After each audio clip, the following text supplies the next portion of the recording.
The sun was slipping low over the streets of Lagos, painting the air golden. People were rushing home, danfos honking, street hawkers shouting, traffic choking the wide road in front of Super Save supermarket. It was the kind of noisy evening where no one expected a miracle, only more chaos. And then it happened. A sleek black Rolls-Royce Phantom pulled up on the roadside.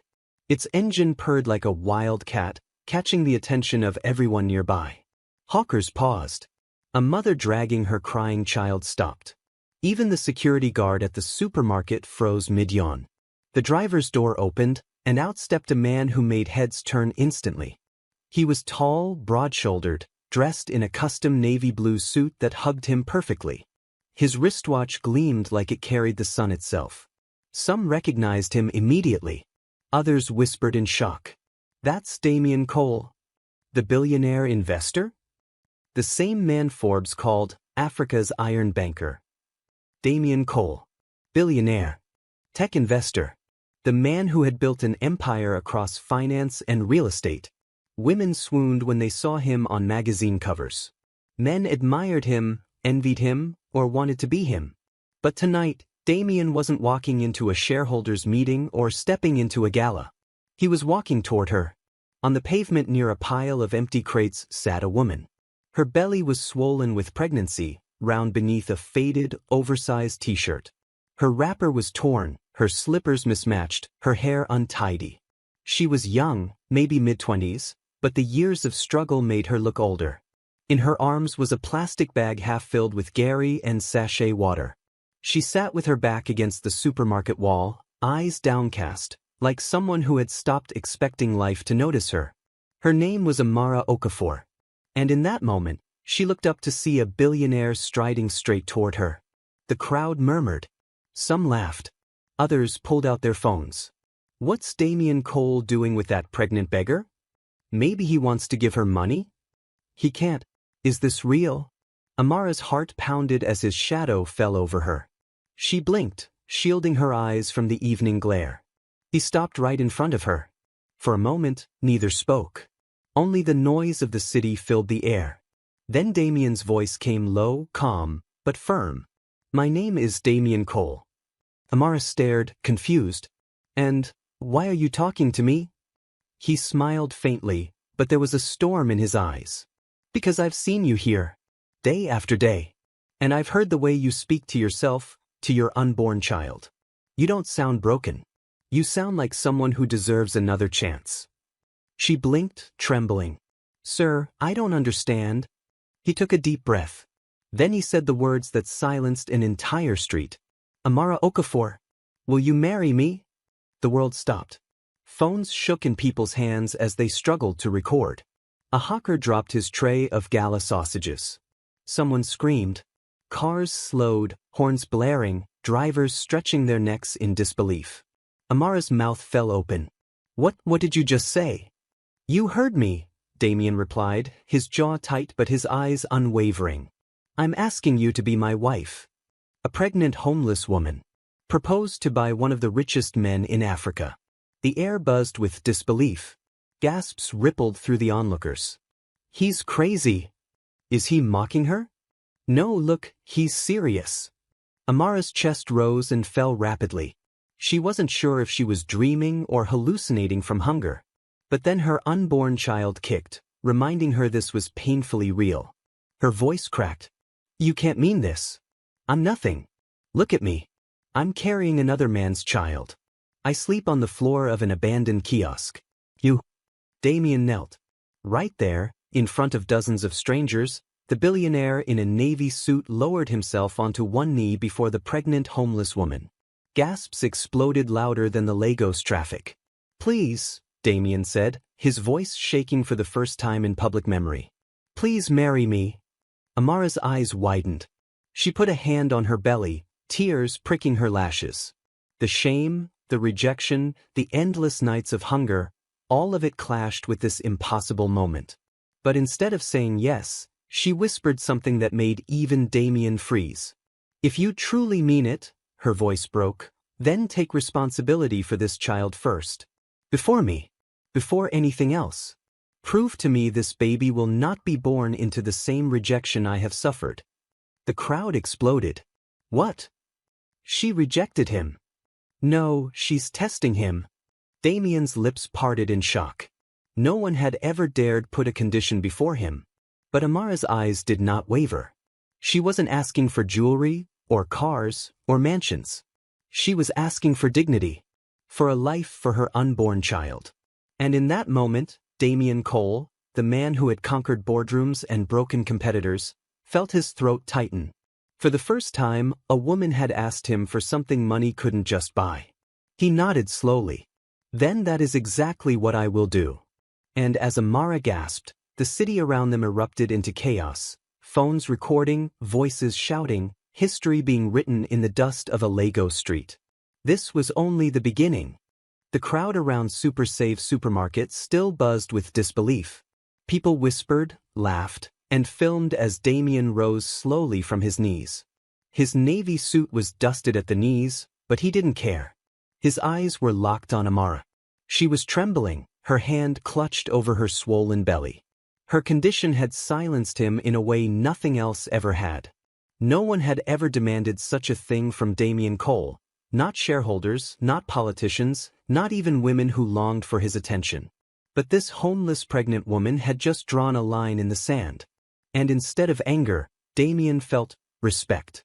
He nodded firmly. You want me to take responsibility for this child first? Done. Tonight. The murmurs deepened. Some scoffed. He's bluffing. Others sneered. A beg, he'll drive away and never come back. But before anyone could react, Damien extended his hand. Come with me. Amara froze. Her voice trembled. I can't. Look at me. I'll stain your car, embarrass you.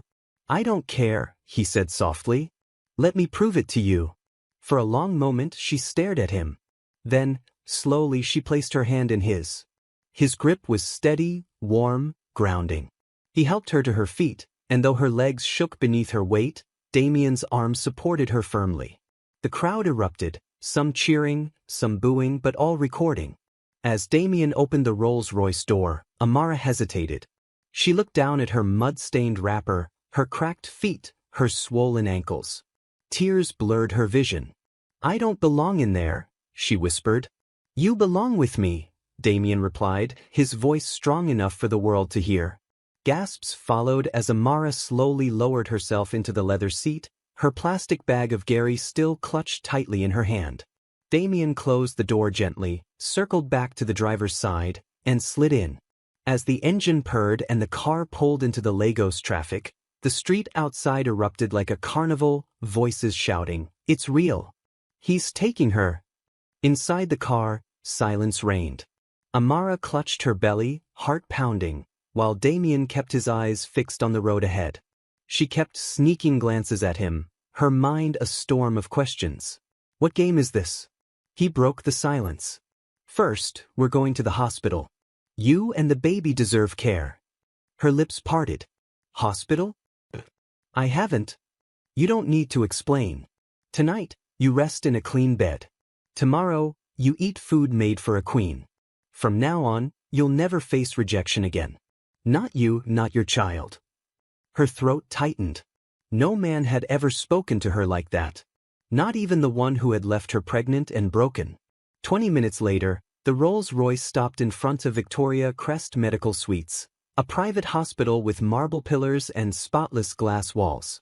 Nurses and guards rushed forward as Damien stepped out, his presence like thunder in the night. He opened the door for Amara, who sat frozen in disbelief. Come, he said gently. The staff stared wide-eyed as she stepped out, wrapper torn, slippers hanging. But one sharp look from Damien silenced their judgment. She's with me. The words carried weight. Enough weight to bend reality. Within minutes, Amara was ushered into a private maternity ward, the air rich with the smell of antiseptic and lavender. A doctor hurried in, stammering as he shook Damien's hand. Sir, Mr. Cole, what an honor. Save the greetings, Damien cut him off. He gestured to Amara. She is my priority tonight. Full checkup. Mother and child. The doctor blinked but nodded quickly. Yes, sir. Amara's heart thudded as nurses began gentle examinations, checking her blood pressure, scanning her belly, listening to the baby's heartbeat. Tears pricked her eyes when she heard the steady thump-thump-thump from the machine. Her baby was strong.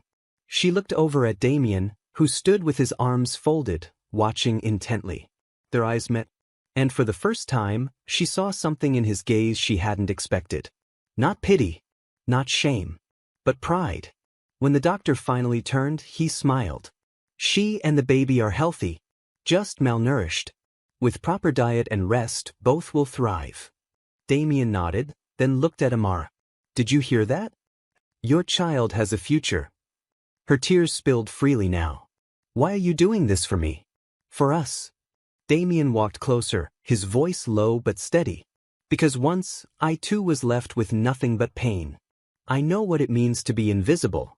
And I promised myself, if I ever found someone worth saving, I wouldn't hesitate. Her lips trembled. She wanted to ask more, but exhaustion weighed her down. Nurses helped her onto a clean hospital bed, tucking fresh sheets around her. She clutched her belly, whispering to her child, "We're safe, we're finally safe." Damien stood at the doorway, watching her eyes flutter closed. His chest tightened. For years, boardrooms and billions had filled his time, but not his soul. Now, for the first time, he felt alive. And outside that ward, whispers spread like wildfire. The billionaire is serious. He really brought her here. This story is just beginning. They were right. Because that night, Damien Cole had not just saved a woman. He had changed his destiny. The next morning, sunlight spilled through the wide glass windows of Victoria Crest Medical Suites. Amara blinked awake to the soft scent of roses drifting from a vase at her bedside. For a split second, she thought it was a dream, that she'd wake up back on the cold pavement with sachet water bottles for pillows. But then she touched the crisp hospital sheets. She sat up slowly, her hand resting on her swollen belly. For the first time in months, her child kicked, strong and steady. Amara gasped and whispered, "We made it, we're really safe." The door opened. A nurse stepped in, pushing a silver tray with warm pap, akra, and fresh fruit. "Compliments of Mr. Cole," she said with a polite bow. Amara's eyes widened. "This is for me?" The nurse smiled gently. "Eat, my dear. You need your strength." As Amara sipped the pap, tears streamed down her cheeks. She wasn't used to being served, being cared for. She whispered a prayer under her breath, clutching her belly. "My child, maybe our story isn't over yet." Moments later, the door opened again. Damien entered, dressed casually in a white shirt, sleeves rolled up, his Rolex glinting in the morning light. His presence filled the room, steady and calm. "How are you feeling?" he asked. Amara lowered her gaze. "Better, but I don't understand why." Damien pulled up a chair beside her bed. "Because dignity should not be a luxury. You asked me to take responsibility for your child. That begins now." Her lips trembled. She wanted to argue, to push him away, but the sincerity in his eyes held her still. "Come," he said after a moment. "There's more." Two nurses wheeled in packages wrapped in silver paper. Amara frowned as one box was placed on her lap.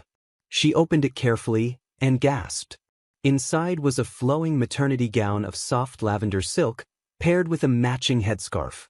Her fingers shook as she touched the fabric. This must cost." "Don't," Damien interrupted softly. "All that matters is that you feel like the woman you are, not forgotten, not rejected, but honored."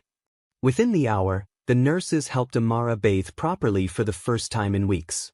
Warm water washed away the dirt, the shame, the nights spent in gutters and abandoned kiosks. When she stepped out and slipped into the gown, her reflection in the mirror startled her. Her skin glowed again, her hair brushed neatly, her swollen belly resting gently beneath the silk.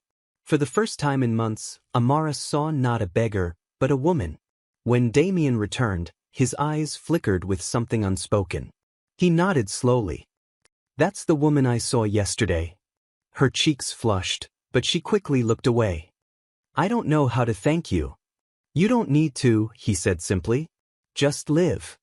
An hour later, The Rolls-Royce glided out of the hospital gates with Amara seated carefully in the back, her fingers gripping the silk gown like it might disappear. She stared out at the bustling streets of Lagos, Danfo buses crammed with passengers, hawkers tapping car windows, children running barefoot across dusty sidewalks. Only yesterday she had been one of them, invisible, unwanted, discarded. Today she sat in a car worth more than everything she had ever known. The car slowed. Amara turned, her eyes widening as golden gates loomed ahead. Beyond them stretched a driveway lined with palm trees swaying gently in the breeze. At the center of a wide courtyard, a marble fountain sparkled under the sun, its water dancing like liquid diamonds.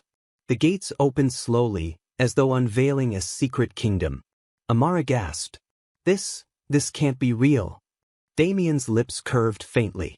Welcome home.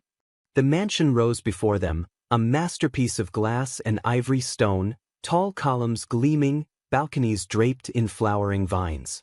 Windows stretched wide, reflecting the Lagos sky.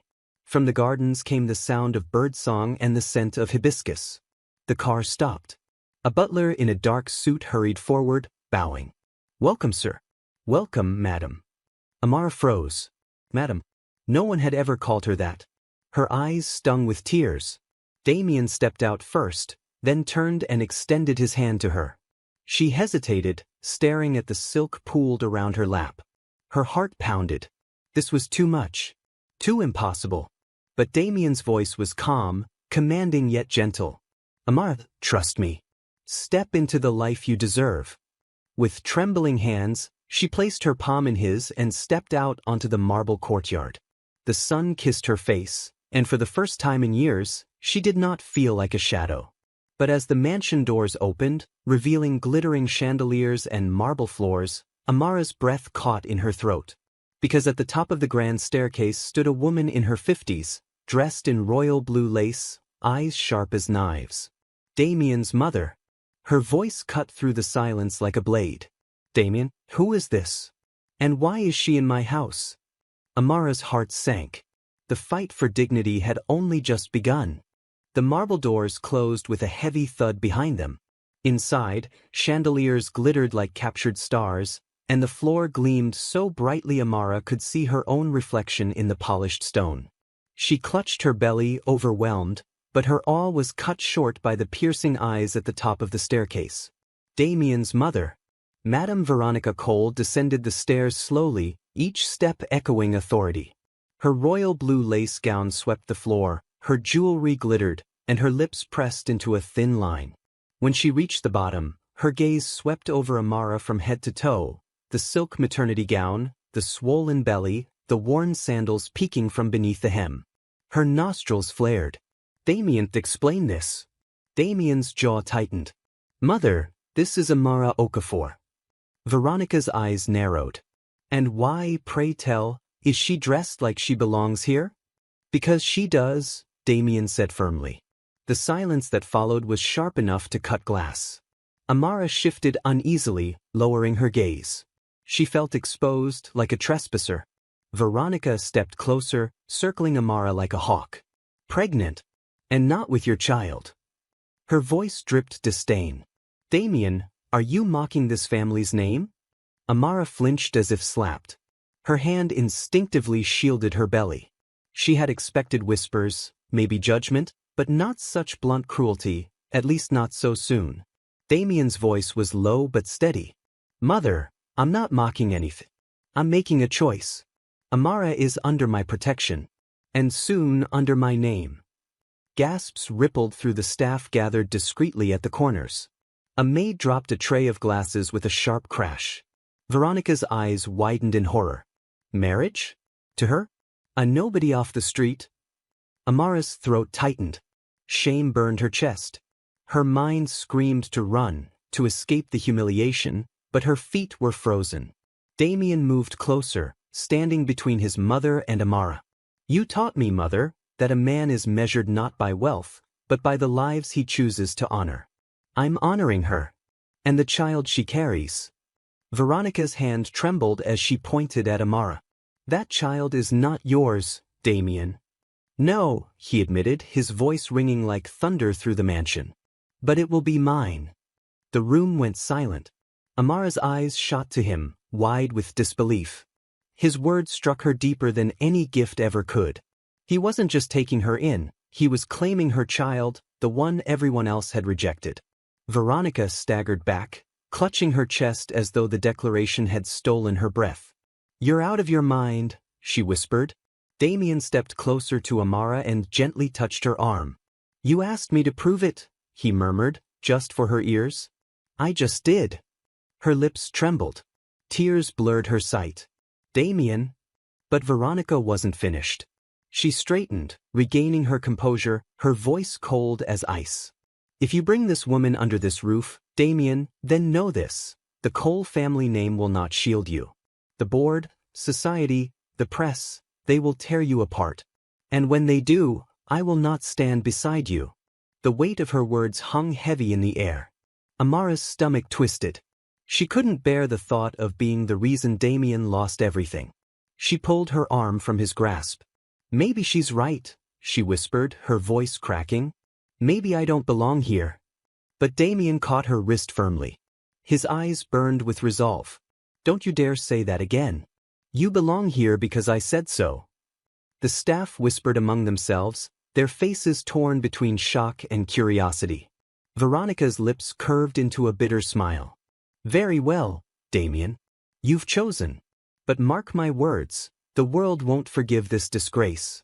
And neither will I." With that, she swept out of the hall, her heels clicking against the marble until her figure disappeared into the east wing. The silence she left behind was suffocating. Amara sank into a nearby chair, trembling, her hands cradling her belly. Her tears fell freely. I told you I don't belong." Damien crouched in front of her, lifting her chin until her eyes met his. His voice softened, steady as a promise. "You belong more than anyone I've ever known. You're not a disgrace. You're my choice. And soon, the world will understand why." For the first time, Amara believed he wasn't just trying to save her. He was fighting for her. And that was a battle neither of them could afford to lose. The guest room was bigger than any house Amara had ever entered in her life. The walls shimmered with cream paint, adorned with gold-framed art. Silk curtains flowed with the evening breeze, and the king-sized bed looked like something carved for royalty. Amara sat on the edge, frozen, afraid to even wrinkle the spotless sheets. She clutched her belly, her unborn child turning within her as if sensing her fear. "This isn't real," she whispered. "This can't be real." A knock sounded at the door. Her head snapped up. "Yes." The door opened gently. Damien stood there, holding a silver tray himself. "Not a maid, not a butler." "I thought you might like this," he said quietly. On the tray was a steaming bowl of jollof rice with fried plantain and grilled fish. The smell filled the room, warm and rich. Amara blinked, tears stinging her eyes. "You brought this yourself?" Damien smiled faintly. "I don't believe in giving orders for the things that matter." He set the tray down on the bedside table. Amara hesitated, then took a bite. The taste was heavenly, nothing like the cold scraps she had scavenged for months. Her hand shook around the spoon. Damien pulled a chair closer, sitting across from her. For a long moment, silence filled the room. Only the sound of Amara's cautious chewing and the soft hum of the ceiling fan. Finally, she spoke. "Why me, Damien? Why stop on that street? Why not any other woman in this city, any woman without baggage, without shame?" Damien leaned back, exhaling slowly. His eyes drifted, not at her, but somewhere far away. "Because I saw myself." Amara frowned. "Yourself?" He nodded. His voice was low, steady but edged with pain. "Do you know why I built this empire, Amara? Why I spent nights in boardrooms? Why I kept chasing deal after deal, never resting?" She shook her head softly. "Because once, I was a man who had everything, and then I lost it all." Amara's spoon stilled. "My wife," Damien said, his jaw tightened. "She was carrying our first child. We were planning a future. Nursery colors, names, family vacations. One night, there was a fire in our home. I wasn't there. I was stuck in a meeting that seemed more important at the time. By the time I got the call, it was too late. Both of them, gone. Amara's breath caught. Her own chest ached as though she had been the one burned by those flames. I buried them, and with them I buried myself. After that, I stopped believing in anything but money. I told myself, if I became untouchable, maybe the pain would stop. But it didn't. All the billions, the houses, the jets, it was just noise. Until I saw you. Amara's lips parted, her hand tightening over her belly. Me? But I'm nothing like her. You're exactly like her, Damien whispered. Not in looks, not in voice. But in the way you spoke to your child while sitting on that pavement. You believed that baby deserved better, even when the world gave you nothing. That was her too. Hope in the middle of ruins. Amara's tears spilled freely. 4 months, she had been invisible, discarded by the man who made her pregnant, by family who called her a disgrace. Yet here sat Damien Cole, billionaire, opening scars no one else had seen, comparing her to the only woman he had ever loved. She put her spoon down, her hands trembling. I don't know if I can be what you think I am. Damien leaned forward, his gaze steady. You don't have to be anything but yourself. You already are enough. Silence filled the room again, heavy but not empty. Amara's child kicked beneath her palm, as if responding to his words. For the first time in months, Amara didn't feel broken. She felt seen. That night, as Damien left her to rest, Amara lay back on the bed, staring at the ceiling. The sheets smelled of lavender. The pillow was soft. She whispered to her unborn child, maybe, just maybe, our story is changing. And somewhere down the hall, Damien stood at his own window, staring out at the city lights, whispering into the night, maybe my story is changing too. Neither knew how much more pain and beauty awaited them. But for the first time, they both dared to dream again. Morning sunlight bathed the Cole mansion in gold. Amara sat at the long dining table, her lavender gown replaced with a soft ivory maternity dress Damien had chosen. Before her sat a spread she couldn't have imagined even in dreams: golden brown ajij bread, scrambled eggs, pap steaming in porcelain bowls, sliced fruits arranged like artwork. She ate slowly, self-conscious. Every maid and guard seemed to steal glances at her. She felt like an intruder seated on a throne that didn't belong to her. Damien, already dressed in a gray suit, watched her quietly from the head of the table. When her hand trembled on the fork, he said calmly, "Eat, Amara. You're not a guest. You're home." She swallowed hard, then forced herself to take another bite. The words home lingered in her chest, heavy and unbelievable. Halfway through breakfast, Damien's phone buzzed.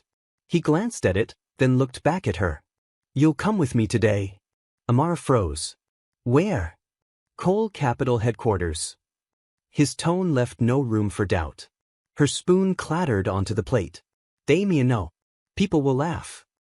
"Let them laugh," he interrupted firmly. "They laughed yesterday when I knelt before you. Did it change my decision?" Her lips parted, but no words came. Hours later, the Rolls-Royce pulled up before a towering skyscraper of glass and steel in Victoria Island.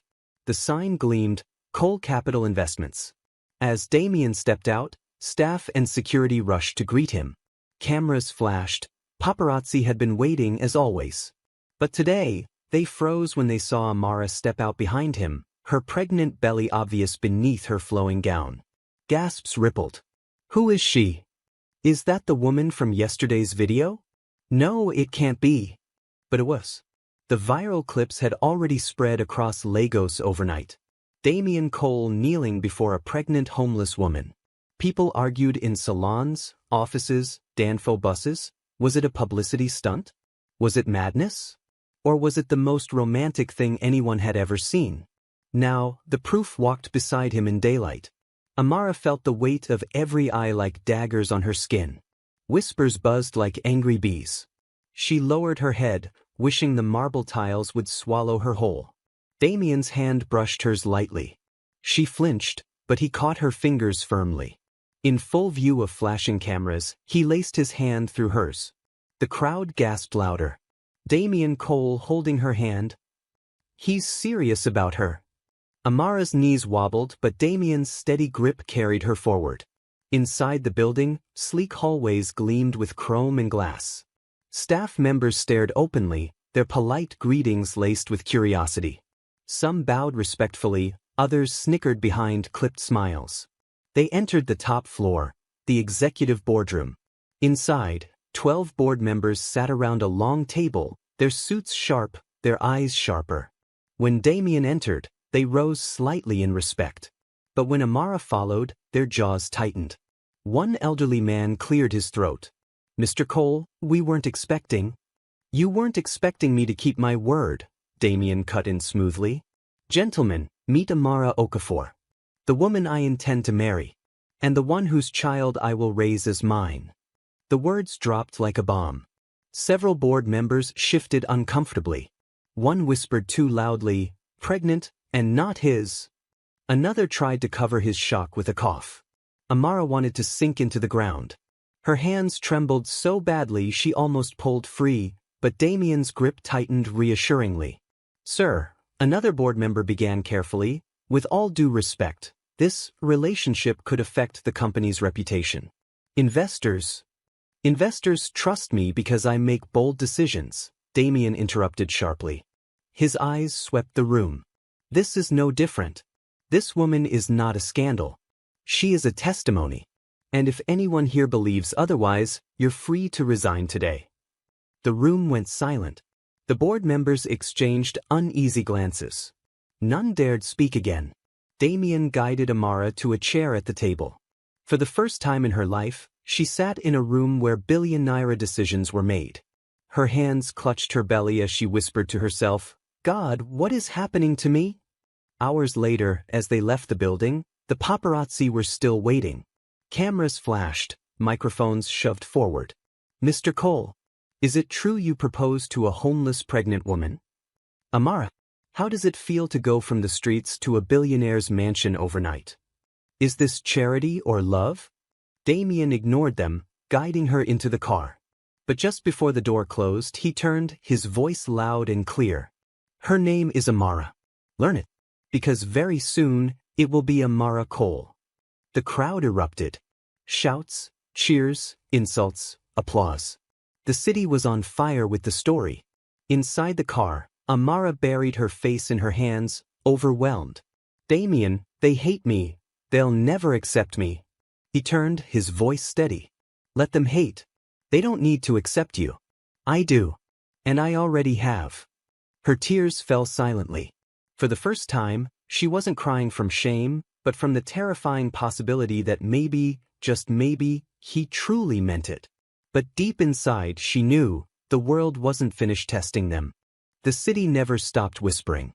Every newspaper headline, every blog post, every late-night TV show carried the same story. Damien Cole loses his mind? Billionaire proposes to pregnant street beggar. Some mocked him. Others accused Amara of being a gold digger. Many doubted it would last more than a week. But inside the mansion, another reality unfolded. Amara's pregnancy was entering its final months. Nights became harder. Some evenings she woke breathless, clutching her belly as waves of pain rolled through her body. Other nights, she sat on the balcony, tears in her eyes, whispering prayers to a child not yet born. Damien never left her side. One evening, as Lagos rain poured outside, Amara doubled over on the bed, groaning. "It hurts. Damien, it hurts so much." He rushed to her, panic flashing across his usually calm face. "Talk to me, Amara. What's wrong?" She gripped his arm, her nails digging into his skin. "I can't breathe properly. I think something's wrong with the baby." Without hesitation, Damien scooped her into his arms. The mansion erupted with motion, staff running, drivers pulling out the car, bodyguards shouting into radios. Within minutes, the Rolls-Royce sped through the storm, sirens clearing the road ahead. Inside the hospital, doctors and nurses swarmed. Damien refused to wait outside. "I'm not leaving her," he growled. They tried to protest, but one look at his face silenced them. He stayed at Amara's side, holding her hand as monitors beeped and doctors checked her heartbeat, her blood pressure, the baby's movements. Sweat streamed down her face, her gown clinging to her skin. At one point she turned to him, whispering through tears, "Why are you doing this? You don't owe me anything, you don't owe this child anything." Damien's grip tightened. His voice was low but fierce. "Don't you ever say that again. I owe you everything. You gave me back a reason to breathe. And this child is mine, Amara. Maybe not by blood but by choice. And choice is stronger than blood." Her tears fell harder. For months, she had prayed someone would claim her child, not as a burden, but as a blessing. Now here was a man the world called untouchable, whispering promises even her own family had refused to make. Hours passed. Finally, the lead doctor sighed in relief. "Mother and child are fine. Just contractions from stress. She needs rest and proper nutrition." Damien exhaled deeply, his forehead dropping against Amara's hand. She stroked his hair weakly, whispering, "Thank you." He looked up, his eyes glassy. "Don't thank me. Just don't scare me like that again." That night, back at the mansion, Amara couldn't sleep. She sat by the window, watching the rain ease into a soft drizzle. Damien walked in quietly, carrying 2 glasses of warm milk. He handed one to her, then sat across, his shirt sleeves rolled, his face tired but still handsome in the dim light. "Why me?" she asked softly, breaking the silence. "Out of all the women in Lagos, why did you choose me?" He looked at her for a long moment, then said simply, "Because you're the only one who asked me for something I couldn't buy." Her lips parted. He leaned forward, his voice steady. "You didn't want cars. Or diamonds. Or mansions. You wanted dignity. A future for your child. That told me everything about the woman you are. And I knew. I couldn't let you go." Amara's chest ached with emotions too heavy to name. For the first time, she felt something stirring that terrified her. Hope. Her baby kicked just then, strong and steady. Damien's eyes softened. Without asking, he reached forward, his palm resting gently on her belly. The movement made Amara freeze. No man had ever touched her pregnancy with such tenderness. His eyes locked with hers, and in the quiet of the night, something shifted between them. For the first time, it wasn't just pity or protection. It was connection. She whispered, voice trembling, "He knows you're here." Damien smiled faintly. "Then let him know. I'm never leaving." And in that moment, with the rain fading and the baby kicking between them, Amara realized this was no longer just survival. Something deeper was beginning. The mansion was silent that night until a scream shattered the air. "Damien!" Amara's cry echoed down the marble hallways. Damien burst into her room, still in his shirt sleeves, his face pale. Amara was hunched over, clutching her belly, sweat pouring down her face. "It's time," she gasped. In an instant, the house turned into chaos. Nurses rushed in, bodyguards cleared the driveway, the Rolls-Royce screeched into life. Damien carried her himself, his arms strong but trembling, whispering, "Hold on, Amara. Hold on." At Victoria Crest Medical Suites, the delivery room lights burned bright. Doctors shouted instructions, nurses moved swiftly, and Amara screamed as contractions racked her body. She gripped Damien's hand so tightly her nails dug into his skin, but he didn't flinch. He stayed beside her, whispering again and again, "I'm here. You're not alone. I promised you." Hours stretched like eternity. Sweat, pain, tears. And then, the cry. A sharp, piercing newborn cry filled the room. Amara collapsed back against the pillows, sobbing with exhaustion as the nurse held up a tiny, squirming infant. Damien's chest tightened. He had heard boardroom applause, investor cheers, even the roar of jets at his private airstrip. But nothing had ever sounded as powerful, as holy, as this baby's cry. The nurse smiled. A baby boy. Healthy. Amara reached weakly, tears streaking her face. "My baby." Damien took the child carefully from the nurse, his large hands trembling. The baby's tiny fists flailed, his cries fierce. Damien stared down at him, his throat tightening. "You're perfect," he whispered. "Perfect." Then, without hesitation, he turned to the room full of stunned doctors, nurses, and staff. His voice rang with steel. "This child is mine. Gasps erupted. A nurse nearly dropped her clipboard. The doctor stammered, "But, sir?" "No buts," Damien thundered. His eyes blazed as he lifted the baby higher. "From this moment he carries my name. He is Cole. My son." The weight of his declaration hung heavy. Staff exchanged glances, their shock palpable. A billionaire claiming another man's child? It was unheard of. But Amara, tears flooding her eyes, knew what it meant. Damien had fulfilled her test. He had chosen not just her, but her child, fully, publicly, irrevocably. When the baby was placed gently into her arms, Amara sobbed harder, her heart breaking and mending all at once. She whispered to the tiny face, "You're not alone, my child. You'll never be alone again."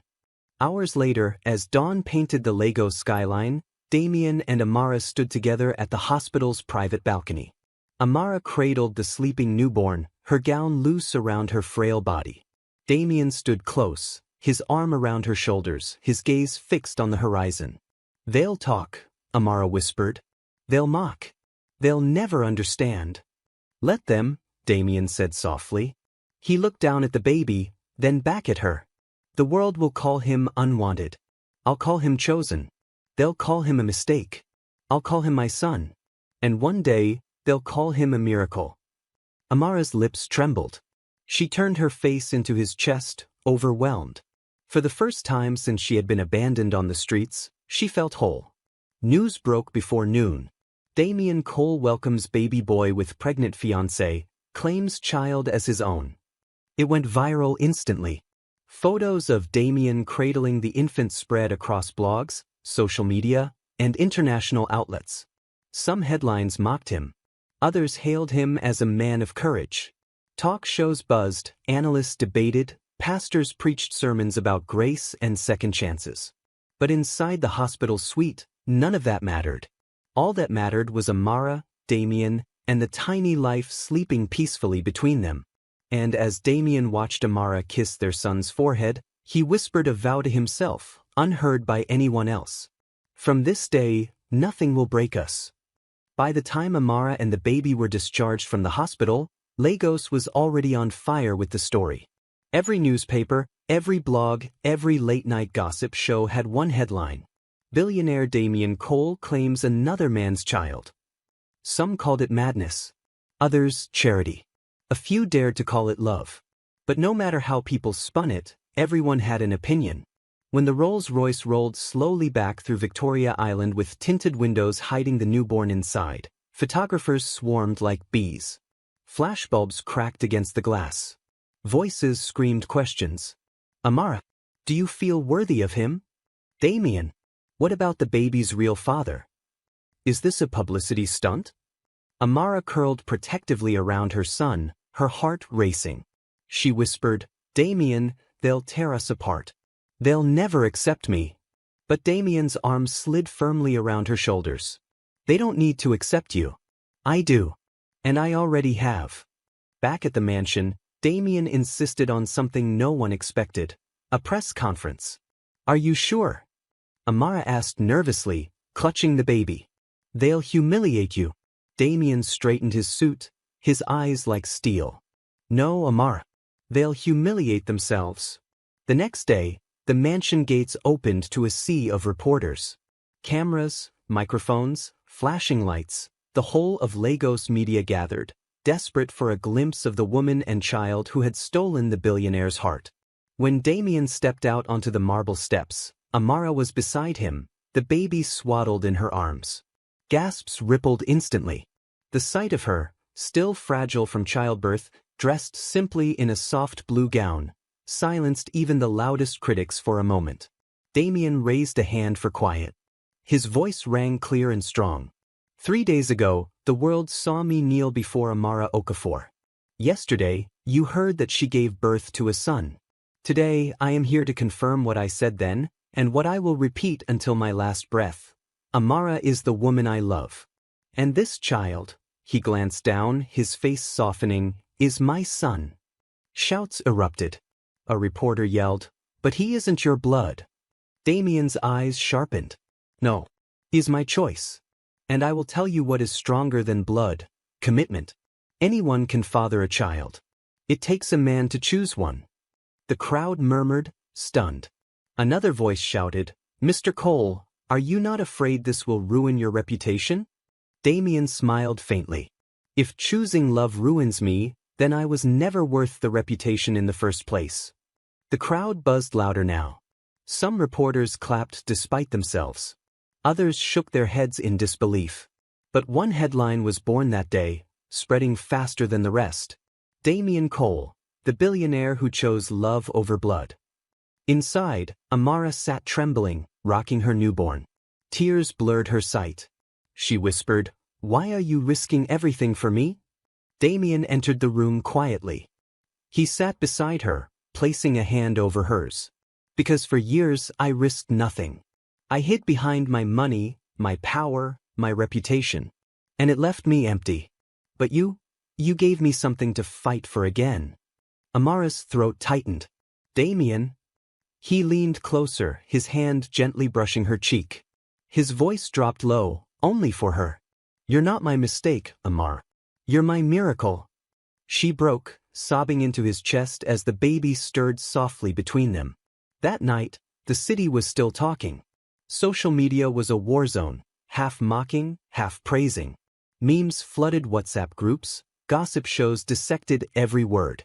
But inside the Cole mansion, none of it mattered. Amara sat on the balcony, her baby asleep in a cradle beside her, while Damien poured 2 glasses of wine. For the first time since stepping off the streets, she didn't feel like an intruder. She felt like she belonged. As Damien handed her a glass, their eyes met. Something unspoken passed between them. Not pity, not duty, but the first sparks of real love. And deep in her heart, Amara whispered, "Maybe this isn't just his fight anymore. Maybe it's ours." Days turned into weeks, and the storm refused to die. Talk shows replayed Damien's press conference. Newspapers debated whether he was a fool or a hero. Some called Amara a cunning woman who had trapped a billionaire with her pregnancy. Others, surprisingly, began calling her the woman who melted iron. But inside the mansion, life was quietly changing. The staff who once whispered behind her back now treated Amara with new respect. They saw how Damien rose in the middle of the night to rock the baby so she could sleep. They saw how he ignored society's jabs, laughing with Amara over breakfast as if the outside world didn't exist. They saw the way he gazed at her, not like a savior looking at a burden, but like a man seeing his equal. One morning, as Amara walked through the garden with her baby, the head maid approached, her voice soft. "Madam, may I hold him?" Amara hesitated, then nodded. The maid's eyes lit up as she cradled the baby gently, whispering blessings over him. For the first time, Amara felt the weight of suspicion lift just a little. At night, Damien began bringing Amara into his world of business. He spread documents across the study table, explaining deals, stocks, and investments in simple words. Amara listened intently, asking questions that startled him with their sharpness. "You understand this?" he asked once, surprised. She shrugged. "I may have been homeless, Damien, but I wasn't stupid. Before my life collapsed, I studied accounting at the University of Benin. I never graduated, but numbers, they've always spoken to me." Damien leaned back, stunned. "All this time, and you thought you were nothing." Her voice broke. "Because that's what everyone told me." He reached across the table, his hand covering hers. "Then let me be the first to tell you the truth, you are more than enough." The words wrapped around her like armor, silencing years of shame. Slowly, the outside world began to notice. Bloggers who once mocked her started writing softer headlines. Amara Cole, from streets to strength? Billionaire's pregnant beggar wife. Or rising star? At a charity gala, Damien stunned guests by arriving not with a model or an actress, but with Amara, dressed in a simple emerald gown that hugged her curves modestly. The whispers were merciless at first, but when she spoke passionately about creating opportunities for women abandoned by society, the room went silent. One journalist whispered to another, She actually makes sense." And just like that, the tide began to turn. But as respect grew, so did jealousy. Hidden in the shadows, There were those who couldn't accept this transformation. One of them was Damien's fiercest business rival, Chief Leonard Oba, a man who had spent years waiting for a weakness to exploit. Watching Damien's empire bend toward Amara, Chief Oba smiled coldly. "So this is his flaw," he muttered. "A woman and a child that aren't his. Let's see how long his empire survives when I turn the world against them." Meanwhile, in the mansion, Amara sat on the balcony with Damien, the baby asleep between them. The Lagos skyline glittered, 1,000 stars reflected in the glass towers. "Do you ever regret it?" she asked softly. "Choosing me?" Damien turned, his gaze steady, his voice quiet but unshakable. "Every regret in my life ended the day I met you." Amara's heart thudded. She wanted to believe him, truly believe him, but a shadow of fear lingered. Because deep down, she knew love wasn't their only battle. The world wasn't done with them yet. It started with whispers. Anonymous blogs posting headlines. Damien Cole's so-called queen was once a streetwalker. Baby Cole, who is the real father? From gutter to gold digger, the true story of Amara Okafor. At first, Damien dismissed them. "Noise," he said. "People will talk. Let them choke on their words." But the noise grew louder. A video surfaced, grainy footage of Amara begging for coins outside a market months earlier, belly already showing. The captions twisted it cruelly. "This is the woman who fooled a billionaire." When Amara saw it, she broke. Sitting in the nursery, rocking her baby, she sobbed silently. "Damien, they'll never let me escape my past." Damien crouched in front of her, gripping her hands. "Your past does not define you. If they want to fight, they'll fight me, not you." But even Damien couldn't control what came next. One evening, as the Cole Capital Board gathered, Chief Leonard Oba entered uninvited. The rival billionaire leaned on his cane, smirking. "Forgive my intrusion, gentlemen. But I believe you all should know who is influencing your chairman's decisions these days." He held up a folder, sliding photos across the glossy boardroom table. Pictures of Amara sleeping under a bridge, heavily pregnant, clutching a torn bag. The board members stiffened. Whispers rippled. "This is the woman Damien wants to place beside him as his wife? The face of Cole Capital?" Chief Oba sneered. "A beggar. A disgrace. And her child? Tell me, do you honestly believe it carries Damien's blood?" Damien's fist slammed the table. "Enough." But the damage was done. Eyes avoided his. Doubt had been planted. News spread like wildfire. Shareholders panicked. Stock prices trembled. Damien's empire began to feel the weight of scandal. That night, Amara stood on the balcony, staring at the Lagos lights through tears. "Damien, maybe your mother was right. Maybe I don't belong here. Maybe I'm dragging you down." He turned her firmly to face him. "Don't you dare say that again. You are not my weakness, Amara. You are my strength. Without you, I am just money. With you, I am a man." She sobbed against his chest, but deep down, fear gnawed at her. What if love wasn't enough to hold back the storm? The next morning, tabloids doubled down. Reporters gathered outside the mansion gates, shouting accusations. Protesters held signs, "Not fit to be Cole's wife." Damien called an emergency press conference. Amara begged him not to. "They'll twist your words. They'll hurt you." "They can try," he said, fire in his eyes. As he stepped onto the marble steps, cameras flashing like lightning, Amara watched from behind the curtains, her baby in her arms. The crowd shouted, "Who is she, Damien? A beggar? A liar? A trap?"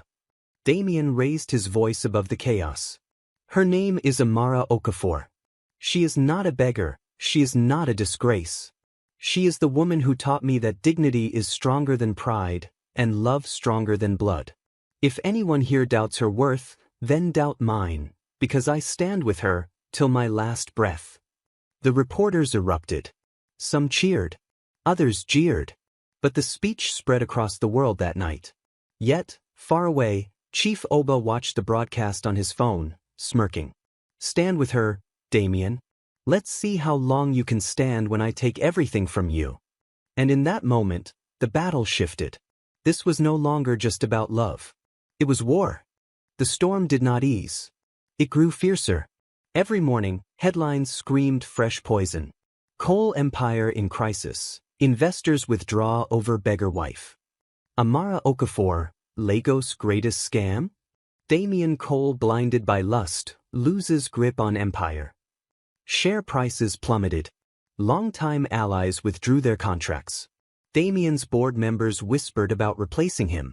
At home, staff who once bowed respectfully began to avoid Amara's gaze. She could feel their doubt like a weight on her chest. And then the final blow came. Damian's mother, Madame Veronica, returned from Europe, storming into the mansion with fire in her eyes. She stood in the living room, flanked by journalists she had deliberately tipped off. Cameras rolled as she pointed at Amara, who was rocking her baby in the corner. "This woman is not welcome in my family," Veronica declared.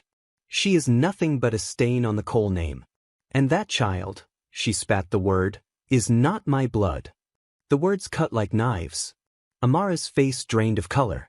Tears burned her eyes as the baby whimpered in her arms. Damian stood instantly, his voice thundering. "One more word and you'll regret it." But the damage was done. By evening, the footage had gone viral. The world watched as Damian's own mother disowned Amara publicly. That night, Amara broke. She sat alone in the nursery, staring at her son as tears streamed down her face. "What have I done to you?" she whispered. "I thought I was saving you, but maybe I've doomed you." Damian found her there, her face buried in her hands. "Amara." She shook her head violently. "No, Damian. I can't do this. I can't be the reason you lose everything you've built. Look at the world. They hate me. They hate our son. Even your own mother spits on us. This isn't love, Damian, this is war. And I am your weakest soldier."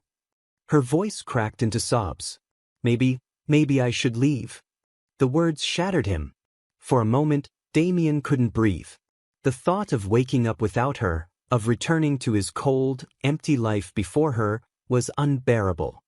He grabbed her shoulders, forcing her to meet his eyes. His voice trembled, but it burned with fire. "You think you're my weakness? Amara, you're my only strength. When the world turned its back, you stood. When shame tried to bury you, you carried life inside you and refused to give up. That's not weakness. That's power. You're the strongest person I've ever known." Her lips trembled. "But your empire—" "Let it fall," he cut her off. His jaw clenched.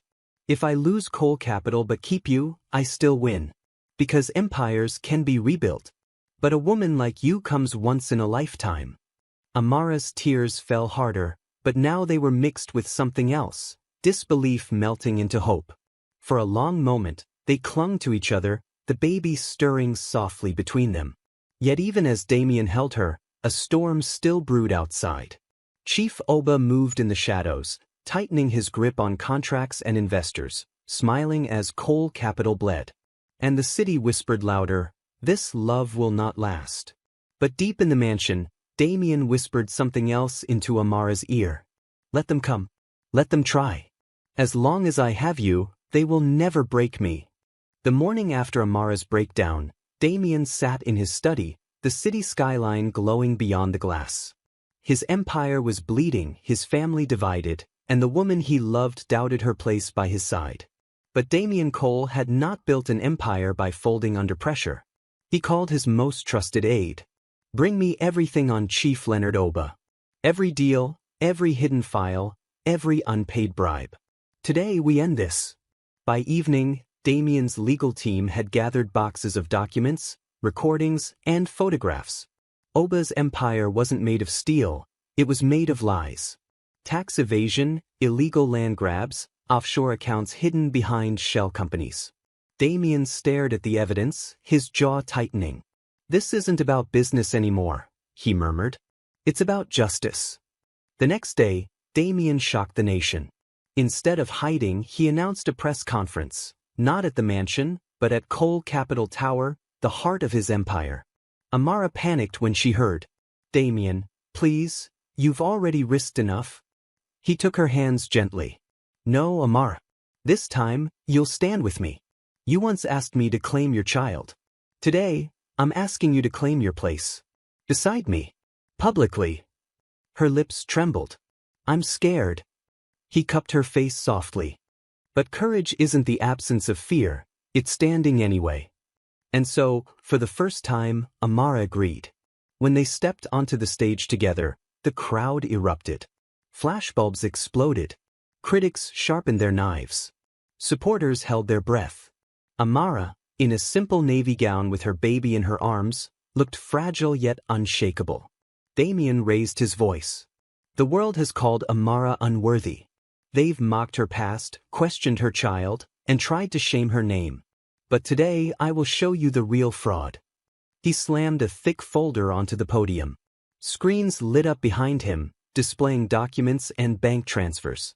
Damien's voice cut through the noise. Chief Leonard Oba, the same man who dares to call my wife a disgrace, has stolen billions from the people of Nigeria. Here are the files. Here are the names. Here are the accounts. The crowd gasped as evidence flashed on the screens. Reporters scrambled, cameras zoomed, whispers turned to shouts. This is the man you trust? This is the man who tried to bury a woman because she once slept on the streets? He is the beggar, not her, a beggar of power, feeding on corruption. The room shook with chaos. Reporters shouted questions. Some clapped. Others gaped in disbelief. Amara clutched her baby, her knees trembling, but for the first time she didn't feel like hiding. She stepped forward, her voice soft but steady into the microphone. I was abandoned. Pregnant. Hungry.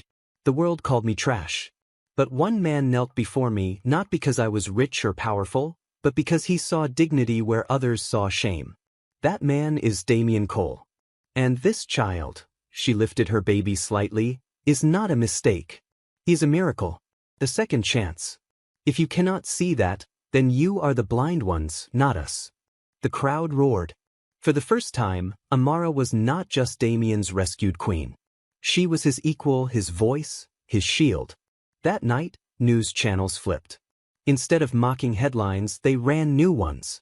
Cole strikes back, exposes rivals' fraud. Amara speaks, from streets to strength. Who is the real beggar? Oba or Amara? Chief Oba, cornered, tried to fight back. But by the week's end, government officials had frozen his accounts. Investigations spread. His empire crumbled. And through it all, Damien and Amara stood side by side, the baby in their arms, not just surviving the storm, but owning it. For the first time, the city whispered not in mockery, but in awe. Maybe this wasn't a scandal. Maybe this was love. Weeks passed, and the storm that once threatened to bury them slowly began to fade. Chief Oba's empire crumbled under the weight of Damien's exposé. His name was dragged through courts and newspapers. And Amara? She was no longer called beggar. Magazines now wrote headlines like, Amara Cole, the woman who faced the world and won. From abandoned pregnant woman to billionaire's queen. Damien's mother, Madame Veronica, fought the truth for as long as she could. But one evening she walked quietly into the nursery where Amara was rocking the baby. Her voice trembled. I was wrong, she whispered. Amara froze, unsure if she'd heard correctly. Veronica's eyes softened as she touched the baby's tiny hand. I thought you were a shame to this family. I see you were its salvation. Forgive me. Tears filled Amara's eyes. She nodded, whispering, we both just wanted to protect him. Now we can do it together. And so, the day came when the world witnessed something they had all doubted, Damien and Amara's wedding. It was not just a ceremony, it was a spectacle. The cathedral was draped in ivory lace and roses. Guests came from across Africa and beyond. Investors, leaders, celebrities, even those who had once mocked now came dressed in admiration. When Amara walked down the aisle, her baby cradled by Damien's mother, the entire room stood in awe. She was radiant, her gown simple yet elegant, her face glowing not just with beauty, but with dignity hard-earned. At the altar, Damien's voice broke as he spoke his vows. I once thought wealth was power, but true power was kneeling before you that day on the street. Today, I rise again not as a billionaire, but as your husband. And this time, I will never kneel for pride again, only for love. Tears streamed down Amara's cheeks as she whispered, "I was thrown away, rejected, forgotten. But you called me chosen. And today I stand not in shame, but in grace because of you." The crowd erupted in applause as they sealed their vows with a kiss. The following months, their marriage became more than a union. It became a movement. Damien and Amara launched the Folktale Foundation, named after both of their families. Its mission: to provide shelter, education, and opportunities for abandoned women and children across Nigeria. At the opening ceremony, Amara stood before a crowd of young mothers, orphans, and widows. Her voice was steady, her baby in her arms. "Once I was told I was nothing. But today, I stand as proof that your story isn't over. If love and dignity found me on the pavement, it can find you too. You are not forgotten. You are not useless. You are the future." The hall erupted in cheers, some women weeping, others raising their babies high in hope. Damien stepped forward, his hand clasping hers. "We built this not as charity, but as justice. This foundation is not a gift. It is a reminder, second chances are real." Cameras flashed, reporters scribbled furiously, but for the first time, no one mocked. Instead, the world leaned in, inspired. And that night, as Amara tucked her baby into the crib, she whispered, "You were the beginning of all this. You were the miracle." Damien wrapped his arms around her from behind, kissing her cheek softly. "No, Amara. You were." Years passed. Seasons changed. The Cole mansion, once filled with whispers of scandal, now echoed with laughter, footsteps, and music. Amara and Damien's son, David Cole, grew into a bright, confident young man. At 15, he stood tall, already showing signs of his father's sharp mind and his mother's compassionate heart. At school, when children mocked others, he was the first to stand in their defense. His teachers said he was born to lead. The Folktale Foundation grew too. What began as a single center in Lagos spread across Nigeria, then Africa. Shelters for women, schools for children, vocational programs for the forgotten. Amara became its heartbeat, giving speeches, visiting centers, hugging women who reminded her of herself on that lonely street corner years ago. Damien became its engine, funding, expanding, ensuring no one could ever erase its impact. And the world noticed. They were invited to conferences, honored with awards, written about in books. A documentary called "The Woman the World Rejected" went viral globally, telling Amara's story from the pavement to the palace. But even with the spotlight, they remained grounded. Every evening, Damien still walked Amara through the garden. Every night, she still whispered prayers over him and their son.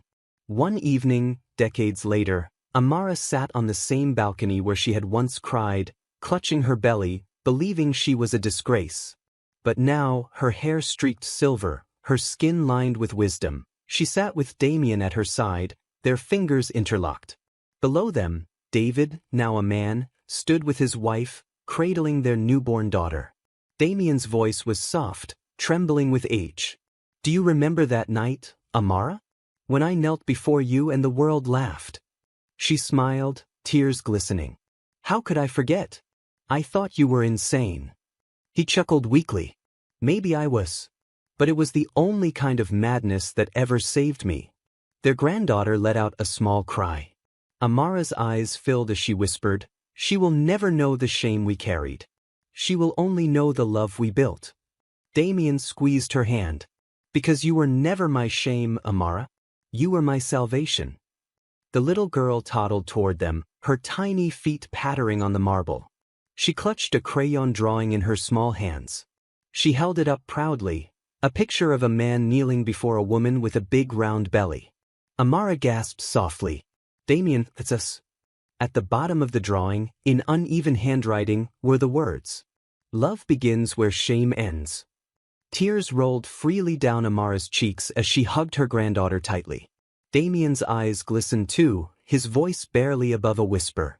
"And that, Amara, will be our story forever." The camera of life zoomed out, the mansion glowing at sunset, laughter rising, a family reborn from ashes, and a legacy standing taller than empires. Not a story of scandal, Not a story of pity, but a story of love that began where shame ended.